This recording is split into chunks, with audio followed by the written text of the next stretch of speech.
Spider-Man comics are inherently tragic for the sake of just being tragic. I mean, Marvel editorial just loves to put Spider-Man through the ringer. There are so many tragic moments in his comics, it's insane. Like, there's a time Spider-Man tutored a kid only for that kid to end up getting killed weeks later. Or another time where Spidey finds a homeless girl named Leah who absolutely adores Spider-Man with the thought of him literally keeping her warm through a blistering cold night. Spider-Man eventually finds Leah, but it ends up being too late as she ends up passing due to the cold. And while she passes on, her last thoughts are of all her favorite superheroes, including Spider-Man, soaring off into the sunset together.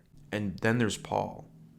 These are some tragic tales in Spider-Man comics that say to us, the reader, that sometimes Spider-Man can't save everyone at the end of the day. And a story that I think goes over this idea in such an exceptional way is called What Would Spider-Man Do? I think it's quite honestly the saddest story involving Spider-Man I've ever read and made me shed a few tears reading the story for the first time. Because it centers around a kid that grew up idolizing Spider-Man. And during a fight between some gunmen and Spider-Man, while distracted, Spider-Man could have been shot. However, this random boy ends up being so brave that he jumps in the way of gunfire to save Spider-Man. And in turn, Spider-Man instantly rushes the boy to the hospital as fast as he possibly can. Bursting into an emergency room, Spider-Man shouts for help with the boy's life hanging by a thread. The doctors take the boy and try what they can to save him. Hours later, Peter breaks down at home thinking about the boy while MJ enters after a long day of work. MJ asks Peter why he's all alone in the dark, and Peter's response is that he got a kid shot today. Peter explains that he was just stopping a couple of petty thugs, nothing he hasn't done 1,000 times over. His spider sense went off and he dodged a bullet coming after him in the blink of an eye. But then some random kid who decided to be a hero tackled the gunman, and during the scuffle, one of the other gunmen shot the kid,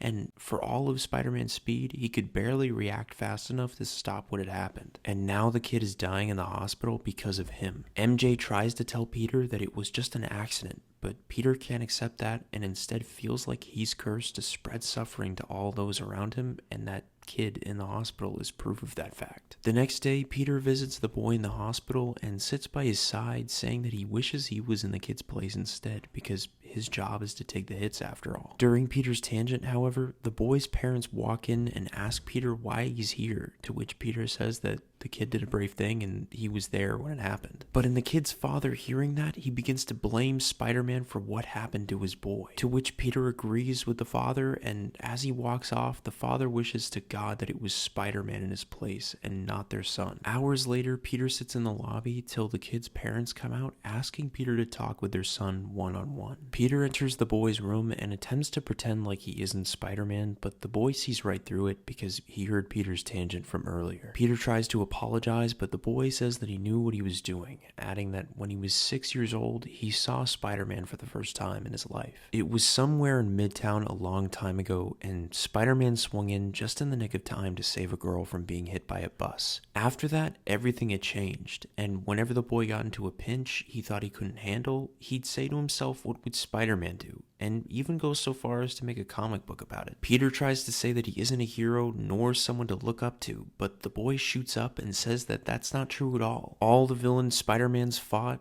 the odds he's faced, and the heat Spider-Man's taken for being a menace, it never stopped Spider-Man from getting up to swing another day, saying to Peter that if that's not a hero, he doesn't know what is, before convulsing. Peter shoots up from his chair asking the boy what's wrong, following doctors saying that the boy has entered cardiac arrest. And as the doctors try everything they can to save the boy, Peter prays that the boy makes it. The days following, we see Peter at Calvary Cemetery with the boy's parents wishing to talk to Peter. The parents tell Peter that before their son Tommy died, he told him to give Peter an envelope to give to Spider-Man, since he takes Spider-Man's pictures for the Bugle. And after giving Peter the envelope, Tommy's father also tells Peter to tell Spider-Man that it wasn't his fault. After this in secret, Peter opens the envelope to see Tommy's old comic he made called What Would Spider-Man Do? And reading it, it says, Spider-Man is the greatest hero and always does what's right.